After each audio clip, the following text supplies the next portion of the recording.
નમસ્કાર દર્શક મિત્રો, CB24 ન્યૂઝમાં હું આલોક આપનું સ્વાગત કરું છું। જૂનાગઢમાં 11 ફેબ્રુઆરીથી ભવનાથ તળેટી ખાતે મહાશિવરાત્રી મેળાનો પ્રારંભ થઈ રહ્યો છે। આ માટે વહીવટી તંત્ર સજ્જ થઈ ગયું છે।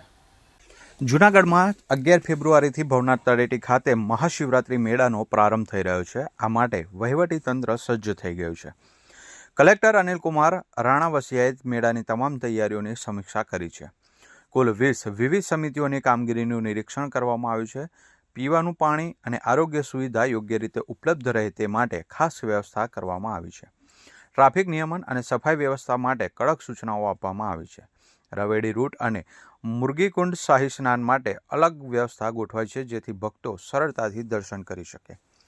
મેળામાં વિવિધ સાંસ્કૃતિક કાર્યક્રમો યોજાશે અને રોશનીથી ભવનાથ તળેટી ઝળહળશે। જિલ્લા અને વહીવટી અધિકારીઓની ઉપસ્થિતિમાં આખરી ઓપ આપવામાં આવ્યો છે।